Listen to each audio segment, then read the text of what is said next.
Assalamualaikum warahmatullahi wabarakatuh. Maybe ada di antara anda tahu yang bila jadi seorang tech YouTuber macam saya, akan ada banyak company approach minta kita review produk mereka lah. Yang best bila mana mereka bayar kita untuk buat video tu, tapi yang penting kita dapat test produk tu. Itu memang enjoy lah. But tak dinafikan ada beberapa orang penjahat yang akan cuba ambil kesempatan atas kita. Dia akan hantar kepada kita email untuk hack ataupun untuk scam kita. Dalam 2 bulan ni saya hadapi 2 percubaan untuk hack dan juga scam saya, yang mana saya akan kongsikan dengan anda dalam video kali ni. Maybe ada di antara anda yang dah tahu cara mereka ni, but bagi saya okey lah untuk saya buat video sebagai peringatan kepada mereka yang belum tahu lagi. Anda bersama saya Ashraf Jeffrey dalam channel YouTube Mona Lisa. Tanpa berlengah lagi, jom kita bincangkan 2 cara ni. Mesti anda terkejut punya.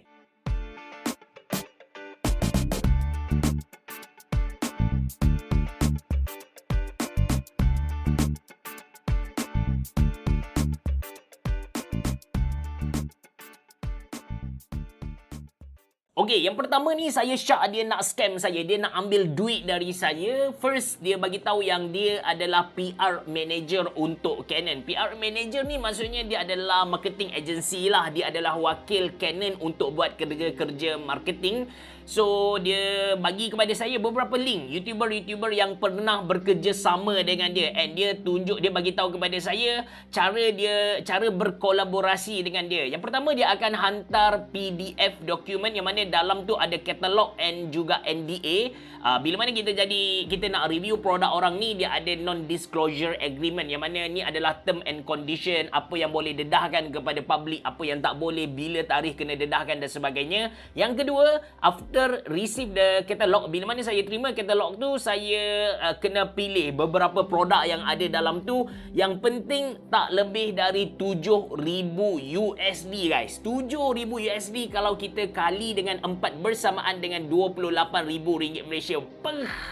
RM28,000 Malaysia dah mencukupi untuk saya berhijrah dari Sony punya ekosistem kepada Canon punya ekosistem. Memang terbaik lah. Seriously, masa dapat email ni kan, saya memang happy gila. Saya bagi tahu dekat wife saya yang saya dapat sponsor RM28,000 Malaysia. Best gila guys. Lepas tu dia bagi tahu as soon as you decide on the product, you send us your postal data, shipping cost dan sebagainya. Lepas tu bila dah sampai after receiving the product, your record commercial and the day tak adalah. Lepas tu dapat we will deliver the product for free, and after receiving then they will remit. Maksudnya saya akan dapatlah produk tu kan. So baca semua ni saya rasa macam best lah. Memang okey kan. Cuma email ni ada satu benda yang mencurigakan saya, iaitu dia punya email lah. So email ni datang dari Salomelot. Salomelot at post.cz. So post.cz ni bila saya search dia macam satu public domain macam tu, macam lebih kurang macam @gmail.com lah. And saya dekat sini saya rasa curiga, tapi saya nak cuba berinteraksi dengan dia, sebab sekarang dia tak kata dia dari Canon. Dia bagi tahu yang dia adalah PR manager, dia adalah marketing agency dari Canon. So saya pun reply dia punya email, and after that saya dapat email seterusnya, yang mana dalam email seterusnya ni dia bagi, sebelum tu kalau anda tertanya-tanya, in case anda tertanya-tanya, ambil cerah, dia punya offer tu macam too good to be true lah. Macam dalam katalog, lepas tu pilih produk, jangan lebih dari 7,000 USD. Mana ada orang nak sponsor macam tu? Actually ada, and based on pengalaman saya dah pun pernah deal macam tu. Cuma dia tak bagi katalog produk, dia tak bagi PDF kepada saya. Saya kena masuk ke dia punya website and saya pilih produk apa yang saya nak. Tak lebih dari 400 USD lah ketika tu. Itu adalah produk untuk Seagate. Sebelum ni ada Seagate Barracuda NVMe SSD yang saya pernah review. So itu adalah deal sebeginilah. Jadi apa yang di offer kepada kita memang legit, memang betul punya. So lepas layan dia pun bagi tahu, kalau tadi dia bagi tahu 7,000 USD, kali ni bila dia hantar dia punya PDF ni, anda boleh tengok dekat sini. Ni pun dah pelik lah sebenarnya, dekat presiden tak ada tanda tangan dan sebagainya. And dekat sini dia ada sedikit perubahan. Kalau tadi ialah 7,000 USD dan sekarang kejap so dia bagi tahu dekat sini this document does not need to be signed, this file needs to be unzipped and transferred to the desktop you read. So ni dia macam dah bagi instruction kepada saya lah. Lepas tu saya rasa ada perubahan dari segi harga yang dia suruh saya pilih tu. Jap saya cari nak tunjuk kepada anda. Yap. So the price of the product, the total price of the product should not exceed 2,000. Kalau tadi dia bagi tahu kepada saya jangan lebih dari 7,000 dan sekarang dia dah tukar jadi 2,000 USD lah. So ini adalah red flag yang kedua. Ini adalah benda yang mencurigakan yang kedua. Dan bila saya go through balik, saya rasa sini yang membuatkan betul-betul kita cakap betul-betul mencurigakan lah. Sebab dia bagi tahu kena download dekat Windows sahaja, dekat Mac OS tak boleh lagi, dan smartphone not supported. Ini yang jadi pelik lah kan. Sepatutnya boleh je dekat semua benda ni. Jadi saya stop dekat sini. Kalau betul apa yang dia offer kepada saya ni, saya seorang yang rugi. Maybe ada YouTuber dekat luar sana ada dapat offer dari mereka. But kalau betul apa yang berlaku, so dia akan ada dua jalan lah. Yang pertama, kalau dia ni scammer, dia akan suruh saya bank in duit dahulu, maybe duit dari segi kos perlepasan custom ataupun kos pengangkutan dan penghantaran dan sebagainya. So lepas saja saya bayar benda tu, dia akan lesap lah. Ni adalah modus operandi scammer dekat mudah.my kan. So kita nak jual barang, kita upload barang tu, dan Nigeria akan PM kita bagi tahu yang dia duduk dekat Amerika, dia punya bla bla bla bla dan sebagainya. And untuk dapatkan duit tu kita kena transfer duit dulu sikit kepada akaun mereka sebagai pengesahan dan sebagainya. So itu jalan yang pertama. Jalan yang kedua, bila mana saya download the catalog Canon catalog ni, bila mana saya unzip file yang dia bagi, sebab itu arahan dia. Ni dia bagi tahu this document does not need to be signed, the file needs to be unzipped and transferred to the desktop.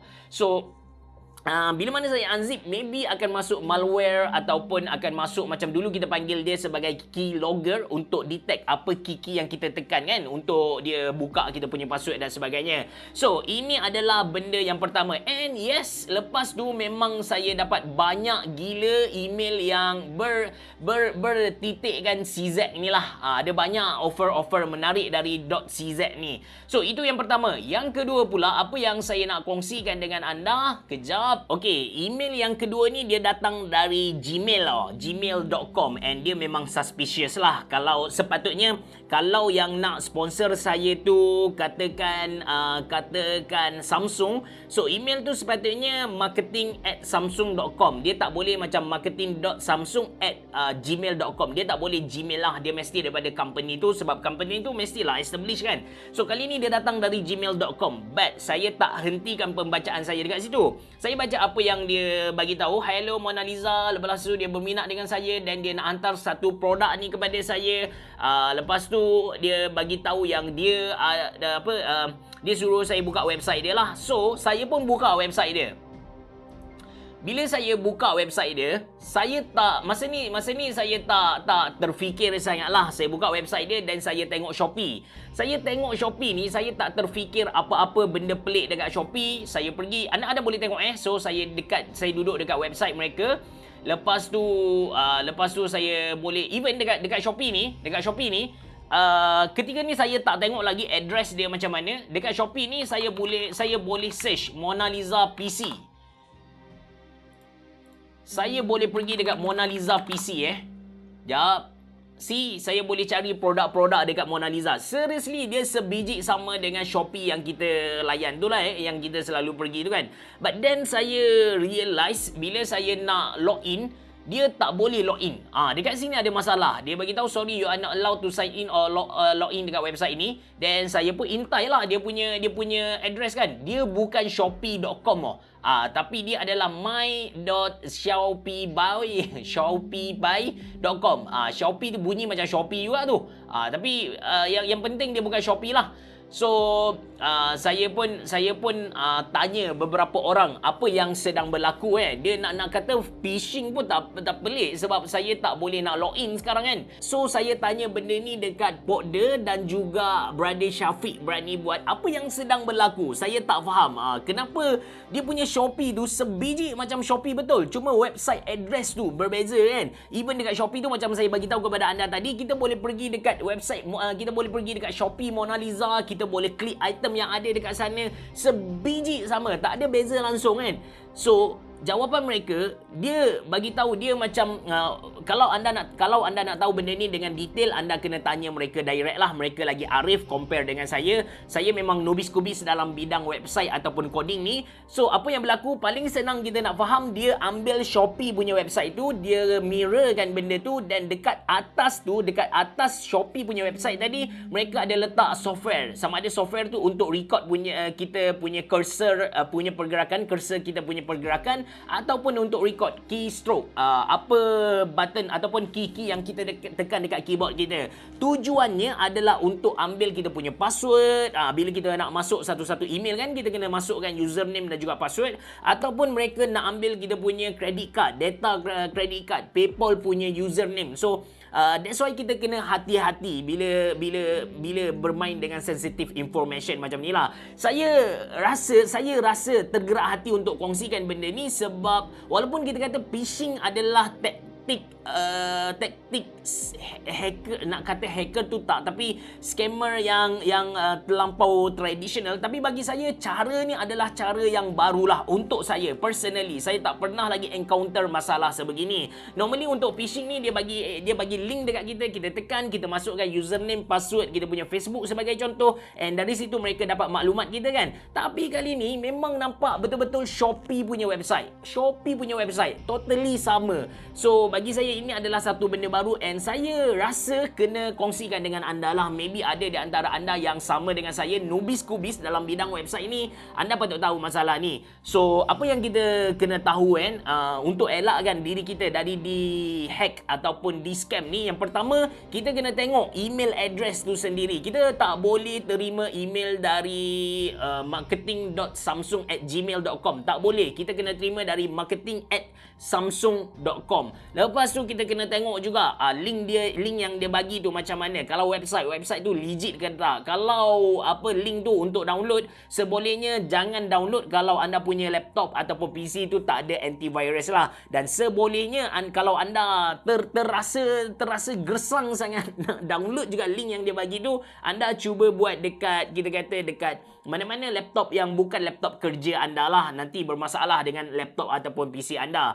Itu sahaja dari saya. Saya harap video ni dapat bagi manfaat kepada kita semua. Jangan lupa untuk kongsikan dengan kawan-kawan yang lain, dan jangan lupa untuk like video ni. Bereboh.